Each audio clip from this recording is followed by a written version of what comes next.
La bourse ou l'immobilier, lequel est le meilleur? Le débat est lancé.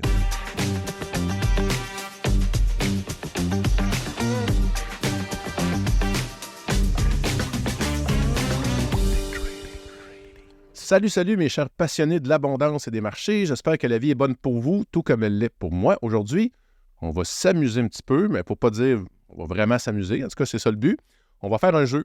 On entend des fois les gens se questionner à savoir s'il vaut mieux investir à la bourse ou en immobilier, qui est une question très légitime. Puis c'est ce qu'on va essayer de découvrir aujourd'hui dans l'épisode. On s'entend pour dire que les deux véhicules sont très puissants pour la création de richesse, là, ça c'est indéniable, mais par contre, vers lequel des deux devrions-nous nous concentrer ou concentrer nos efforts pour avoir plus de succès, plus de liberté, une plus grande abondance? C'est la question du jour. Je tiens tout de même à vous avertir, l'exercice qu'on va faire aujourd'hui est un jeu et uniquement un jeu pour le plaisir, OK? Vous me voyez venir, là, en aucun cas, on va vous donner un conseil, une recommandation de placement ou d'investissement. Là, ça, c'est vraiment important de garder ça en tête. Et bien, vous pouvez aussi garder aussi en tête que les deux intervenants ont des placements dans les deux mondes. Donc, tout est possible, on peut faire les deux. Donc, le but n'est pas d'en éliminer un ou de dire qu'un n'est pas bon, mais de nous faire réfléchir tout le monde, vous incluant nous aussi, sur les aspects de chacun afin de valider si ça vous colle à la peau, lequel qui va peut-être le plus vous ressembler et que vous allez décider peut-être de mettre plus d'efforts ou de garder votre focus dessus. Pour l'exercice, je vais me servir de meneur, je vais servir, moi, de meneur de jeu, puis je vais prendre parfois un ton plus sérieux. Je sais pas si je vais y arriver, là, mais je vais essayer. Puis je vais peut-être me permettre de commenter de temps en temps ou de poser des questions parce que ça va être trop difficile de me retenir. Puis aussi, parce que j'ai le droit. Parce que c'est moi, l'hôte et le meneur, donc j'ai le droit. Et je vais quand même me faire un devoir de valoriser ou de challenger les deux camps. D'autant plus que c'est deux très bons amis à moi. Donc, je vais essayer de garder mes relations saines avec eux. Donc, pour venir partager les arguments de chaque camp, j'ai avec moi deux débatteurs de qualité, là, pour ne pas dire de course, des maîtres dans leur domaine, des machines à succès, des super-héros. Là, je vais arrêter là, parce que je vais avoir l'air têteux.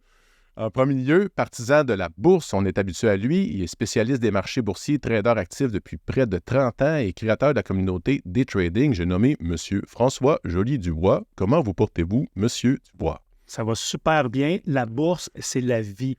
Moi, Yvan, je ne le connais pas, puis je ne me gênerais pas d'y rentrer dedans pour lui montrer que la bourse, c'est dans le sommet de la pyramide pour faire de l'argent. OK, ça a le mérite d'être clair. On commence ça raide.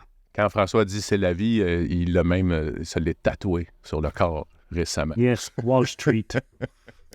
OK, en second lieu, le partisan de l'investissement immobilier, un investisseur d'expérience qui baigne dans l'immobilier depuis plus de 25 ans minimum, le président du Club d'investisseurs immobiliers du Québec qui a contribué à former un nombre incommensurable de millionnaires de l'immobilier, donc ce n'est pas que de la petite chose, et j'ai nommé M. Yvan Cournoyer. Comment allez-vous, M. Cournoyer?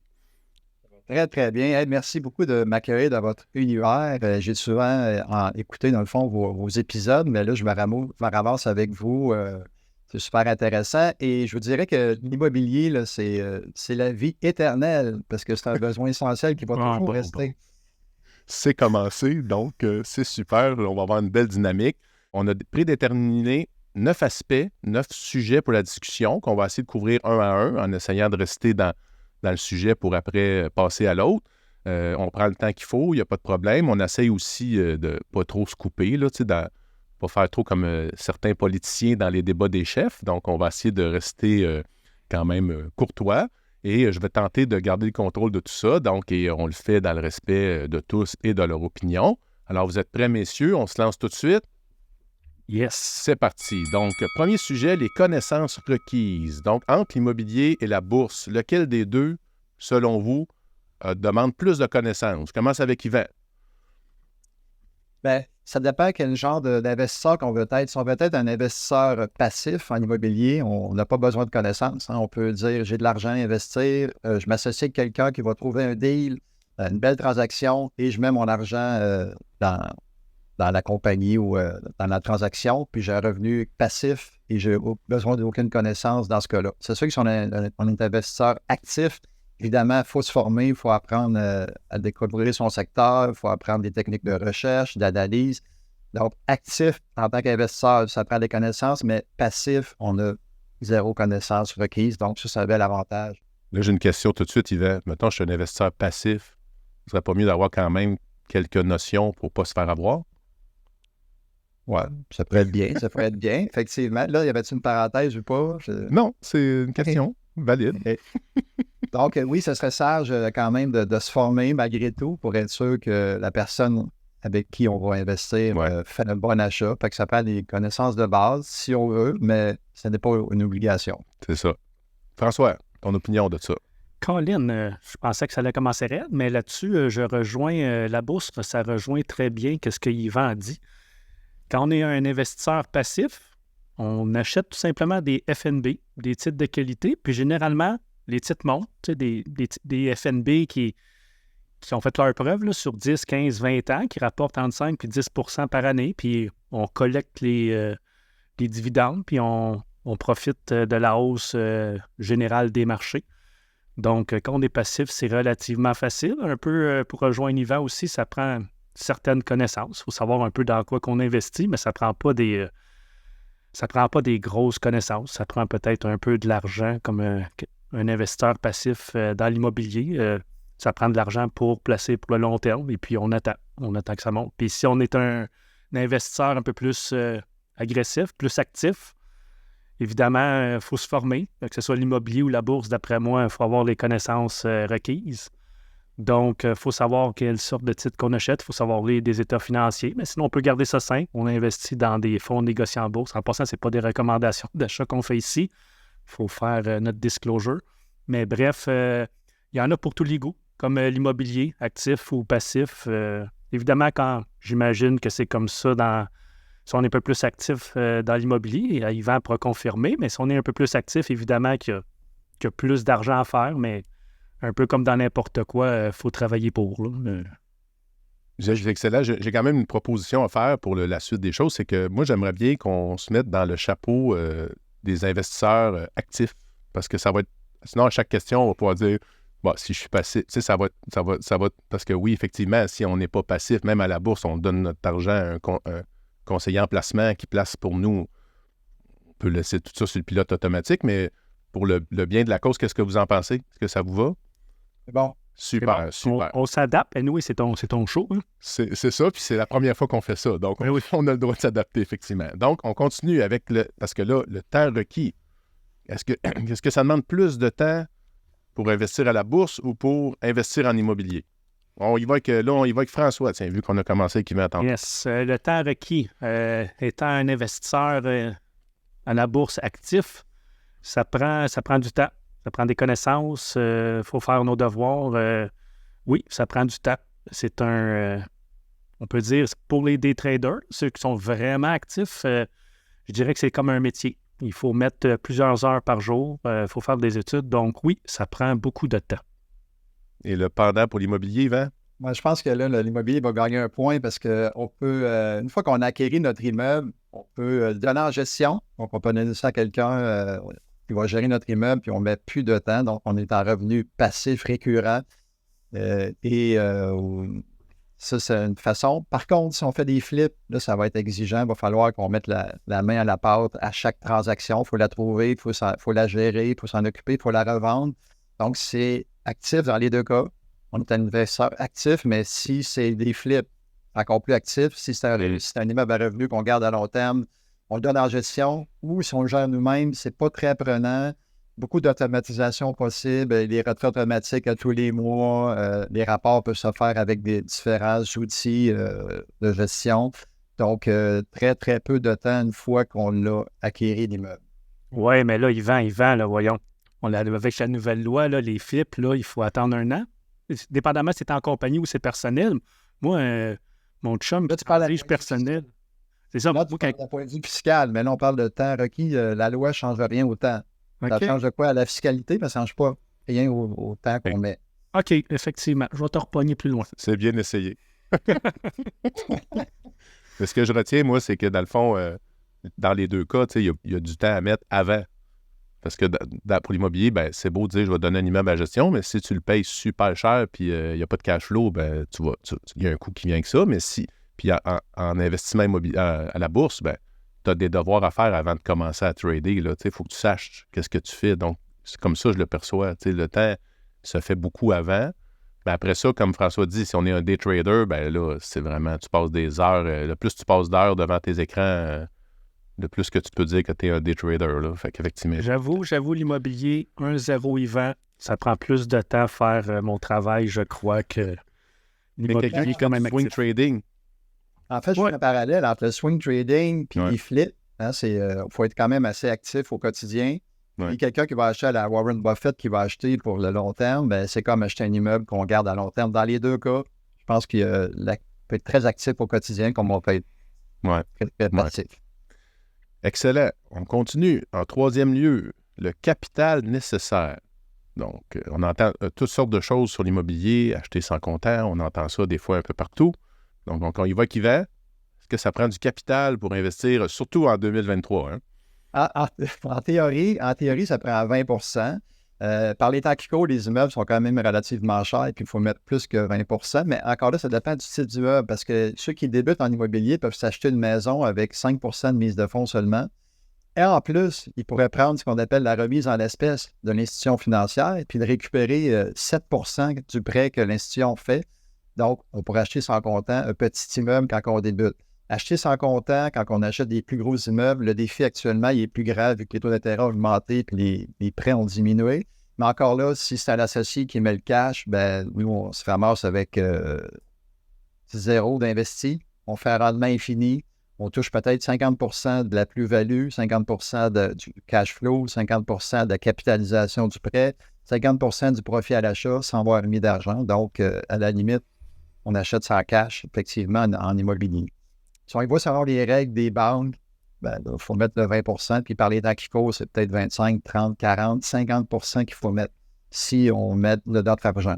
Sinon, c'est quelqu'un d'autre qui le met et on achète sans cash. C'est ça. Fait que ce qu'il va dire, autrement dit, tu mets l'expertise et le temps, puis l'associé, lui, va mettre l'argent. Donc, ça peut être possible de le faire avec peu de capital. Pour le trading, ça prend-tu beaucoup d'argent? Ça rejoint un peu ce qu'Yvan dit. Colin, ça a quand même beaucoup de points. Similitudes, oui. À la bourse, on peut avoir besoin de beaucoup d'argent, dépendamment de ce qu'on veut faire. Sinon, on n'a pas besoin de beaucoup d'argent. Maintenant, dépendamment des produits, mais le marché des actions, il y a des comptes sur marge. On peut transiger sur marge, je crois, jusqu'à entre 40 et 50 %. Donc, si on met, on va dire, 10 000 $ dans un compte, on peut transiger comme si on avait 20 000 $. Donc, ça ne prend pas nécessairement beaucoup d'argent pour investir en bourse. Par contre, on peut-tu investir sans mettre un sou? Oui, je pense à voix haute, là. Il y a beaucoup de prop firms qu'on appelle, des firmes qui vont mettre 100 % du capital si tu es capable de démontrer que tu es un bon trader, si tu as fait tes devoirs. Donc, c'est possible d'investir. Évidemment, ces prop firms-là, ces compagnies-là vont garder une grosse part des pourcentages, mais des gains, mais c'est un peu comme quelqu'un qui investit en immobilier, je crois. Là, il ne va pas garder 100 % des profits qu'ils vont faire. Ils vont partager. Puis le silent partner, généralement, je crois, immobilier, Yvan pourra confirmer, a souvent la plus grosse part du gâteau. Mais la bourse, c'est la même chose. Puis si vous allez dans les produits un peu plus exotiques, exemple le Forex, avec les effets de levier, on en parlera un peu plus tard, mais il y a des effets de levier énormes. Donc, on n'a pas besoin d'avoir beaucoup de capital pour générer quand même des revenus intéressants si on a une bonne méthode d'investissement. C'est très, très juste, en fait. Puis les futures aussi qui permettent ça.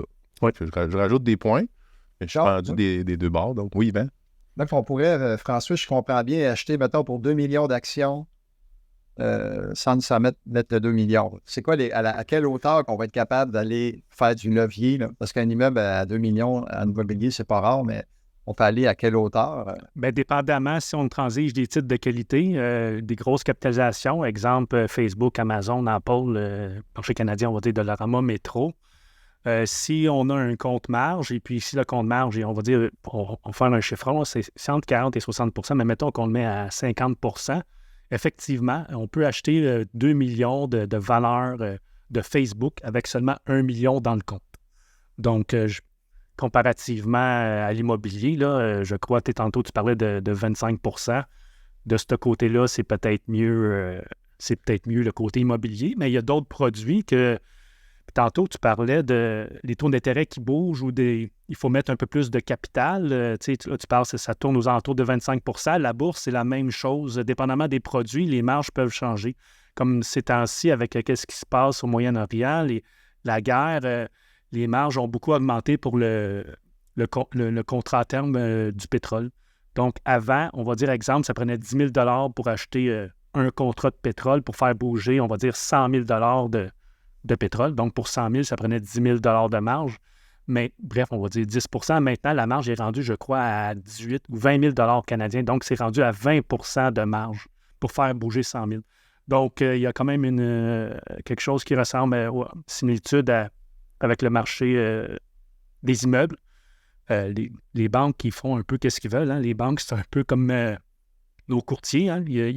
Courtiers à la bourse, ils peuvent changer les marges, ils peuvent changer les règles du jeu, ils peuvent dire, ben là, on veut plus.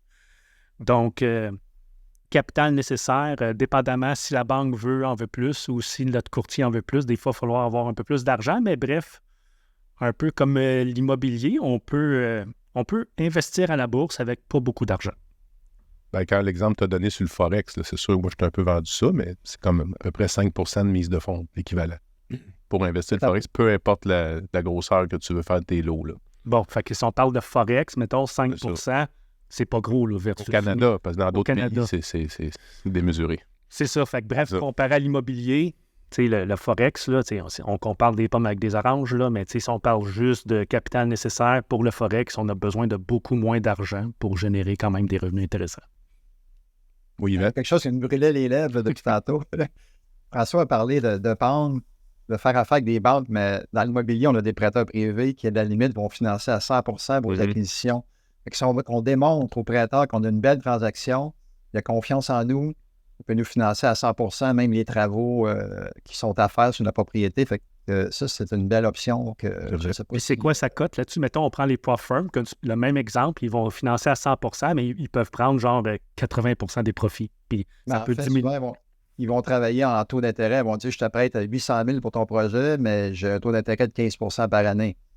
Donc, ça peut chiffrer vite. Évidemment, il faut rembourser rapidement. Le but, c'est d'avoir un plan de remboursement rapide. On ne traîne pas ça 800 000 à 15 % pendant 5 ans. Là. Financièrement, c'est un suicide. Mais à court terme, les prêteurs privés sont là pour financer à 100 %. Ben oui, à 15 % quelqu'un qui a du capital, si le projet a été démontré, comme exemple, la bourse, si je démontre que je suis un négociateur successful, qui va bien, mais je n'ai pas le capital pour débuter. La même chose en immobilier. J'imagine si je présente un beau projet, puis la personne a confiance en moi et il va passer de l'argent, mais oui, c'est ça. À 80 % un prop firm ou prêteur privé à 15 % je pense que c'est une bonne trade pour le prêteur. Là. Dans les deux cas, ça prend un plan de sortie. C'est ça quand tu finances comme ça. Puis les prop firms, François, sans vouloir te contredire, mais il y en a qui remettent jusqu'à 80 % des profits. C'est ça. Qui gardent 20 %. Ils gardent 20 % C'est ça. Fait que, malgré que tu n'injectes aucun d'argent. Mais souvent, il y en a beaucoup, là, on bifurque un peu, mais il y en a beaucoup que c'est un peu une façon de t'allécher parce qu'il y a des coûts, hein, soit le challenge ou un coût mensuel, puis eux, ce qu'ils veulent, c'est des gens qui s'abonnent puis qui ne sont pas capables de le faire. Fait que, tu sais, il y a les fameux une sorte de business. C'est comme le prêteur privé. C'est une autre sorte de business que la banque, dans le fond. T'sais. Dans tous les cas, on voit ça comme des partenaires, des collaborateurs. Mais là, c'est ça, naturellement, vous avez bifurqué vers justement le prochain sujet qui était le levier, mais on vient de le couvrir automatiquement. T'sais. On voit que c'est possible à 100 % avec l'immobilier. Ça peut être temporaire, ça peut être dans le but de refinancer après. On voit que c'est possible aussi à la bourse.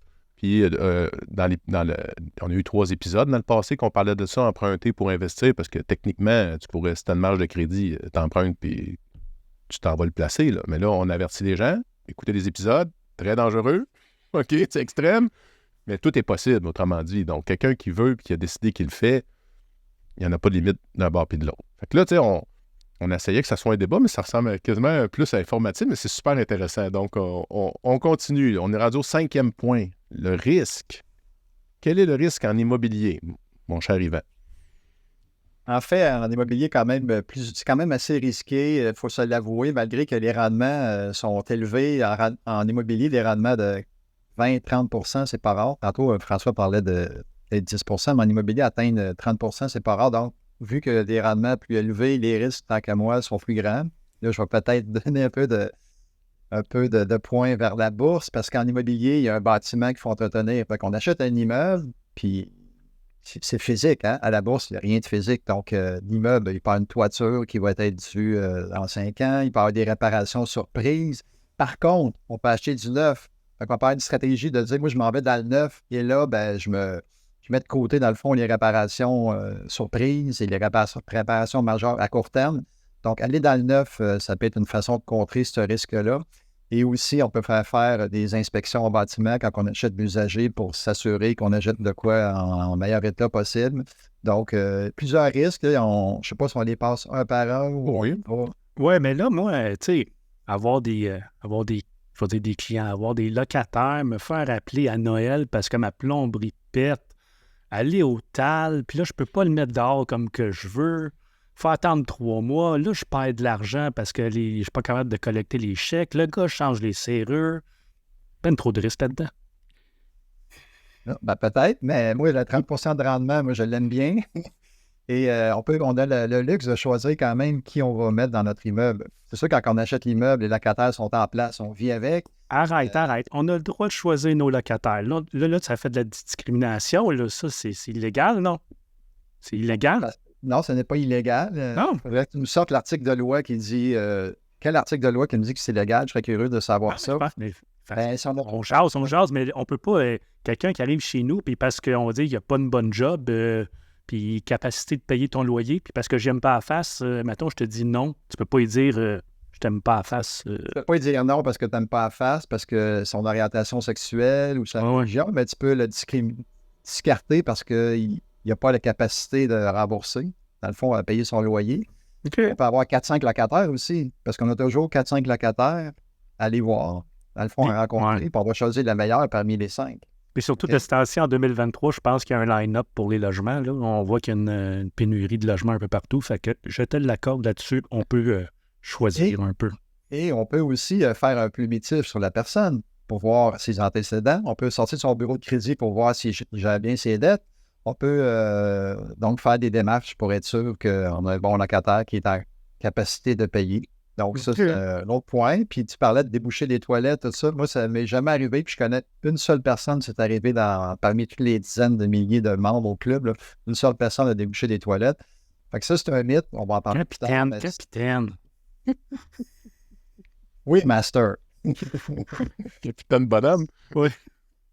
On trahit notre âge. Oui, c'est ça. Et on n'est pas obligé d'y aller soi-même parce qu'on va apprendre à déléguer puis se bâtir une équipe de rêve. Fait qu'il va y avoir quelqu'un, un plombier qui va y aller déboucher la toilette. Oui, on va le payer 400-500$, mais c'est pas nous qui allons le payer. Moi, ça m'est arrivé une fois. Bon. De payer un plombier pour toi-même ou t'as appelé quelqu'un? Non, d'appeler le plombier. Ça m'a coûté 600$, mais il a changé la toilette. Le locataire avait échappé son antisudorifique dans le bol. Arrête. Puis il me l'a pas dit. On l'a su après, puis il n'arrivait pas à déboucher. Mais ça fait partie de la game, mais je suis pas allé déboucher moi-même. Ben ça, les amis, c'est prévu, ça. Il y a un poste, quand on fait notre analyse, quand la banque va financer, elle va mettre un poste entretien et réparation, c'est prévu qu'il va y avoir des réparations. Il faut juste rentrer dans le budget qu'on a prévu. Exact. C'est ça. Un autre risque, il y en a d'autres, Yvan, là. On n'a pas fini, là. Ben, il y avait les risques, dans la petite liste qu'on avait faite, d'avoir un associé, par exemple, qui fait faillite, un associé qui fait une fraude, un associé qui fait du vol, un associé qui n'est pas fiable. Encore là, on fait notre primitif, on ne s'associe pas avec n'importe qui, le premier venu. Donc, on va demander aussi son bureau de crédit à l'associé. On va demander son bilan pour être sûr qu'une fois qu'on a acheté l'immeuble ensemble, que la personne n'est pas en mauvaise posture et qu'elle veut avoir son argent rapidement. Donc, on veut savoir avec qui on s'associe. Puis, on peut faire une convention d'actionnaire qui va prévoir les mécanismes. Si jamais il y a des problèmes avec l'associé, qu'est-ce qui se passe? Si un associé est en faillite, il est insolvable, est-ce qu'on ramasse ses parts? Est-ce qu'il doit vendre ses parts à quelqu'un d'autre? Donc, il y a toute une convention d'actionnaire qui va être mise en place pour pallier ou trouver, dans le fond, les solutions à des problèmes éventuels. Ça, c'est une façon de se protéger. Un débatteur d'expérience, quelle sagesse. Fait que François, toi, le risque, la bourse... La bourse, il n'y a pas de brainer, là, il n'y en a pas de... Il n'y a pas de risque parce que tu achètes et tu attends. Ça monte. Puis si ça descend, ben, tu attends parce que ça va toujours remonter. C'est ça, la bourse. Mais non, je fais... Faut faire attention, là. Enfin, oui, c'est du sarcasme et puis c'est un gros warning. C'est pas vrai, ça. Non. On ira dans les limites, on s'en va dans les limites tranquillement, Ouais. là, mais tu sais que Ouais. la bourse fait juste monter, il n'y a pas de risque. J'attends. Si je vends pas, je prends pas de perte. Non. La bourse, il y a du risque. Puis là, je sais pas, je parle-tu pour ma business? Je sais pas. Tu sais, on m'a toujours dit de l'immobilier, il y a du risque, mais au moins, tu sais, un immeuble, en anglais, du brick puis des mortiers, là, tu sais, on a quelque chose physique. La bourse, quand on achète un titre, le titre peut aller à zéro. Donc, il y a des gros risques, mais pour avoir des risques limités, un peu comme la bourse, comme l'immobilier, je crois, si on fait nos devoirs, je crois qu'on minimise beaucoup les risques. Là, si on achète des compagnies de qualité qui sont profitables à long terme, si on achète des FNB, des ETF en anglais, si on achète des regroupements d'actions du même secteur, on partage notre risque au lieu d'acheter un titre technologie. Mais si on achète le secteur technologie, si le titre technologie chute, mais le secteur monte. Si le secteur monte, bien, si on avait acheté la compagnie simplement, mais on peut perdre de l'argent, mais vu que nous, on veut investir dans un secteur, mais si le secteur monte, on est diversifié. On a un petit peu d'Apple, on a un petit peu de Facebook. C'est un peu comme un parc immobilier. Hein. Si on achète juste 40 logements versus 10 4plex, c'est une façon de diversifier son risque, je crois. Là. Encore là, je parle de ce que je ne sais pas, mais j'imagine dans la diversification à l'immobilier, c'est la même chose que la bourse. Mais bref, à la bourse, il y a des risques, mais je ne veux pas comparer ça au casino, mais on peut faire des bets, on peut faire des paris éduqués à la bourse. Si on fait nos devoirs, on minimise beaucoup nos risques là, en y allant avec de la qualité. Il est maintenant temps de prendre une petite pause. Hein. On a déjà touché à différents sujets. On a gratté un petit peu dans les deux univers pour voir lequel pouvait avoir soit des failles ou des forces. On doit quand même dire que les débatteurs sont assez réceptifs à l'autre camp, ce qui est très bien dans le fond parce qu'on est tous très ouverts à ces deux mondes. Alors, avant de quitter, je vous invite, abonnez-vous, partagez. Si vous avez des gens que vous croyez que ça peut aider ou inspirer, laissez-les savoir. C'est sûr que notre idée de partager cet univers-là avec le plus grand nombre de personnes possible est vraiment génial, puis c'est au cœur de la démarche du pourquoi on fait ça. Alors sur ce, je vous souhaite une bonne semaine et on se retrouve avec la suite de notre débat dans une semaine. Bon trading!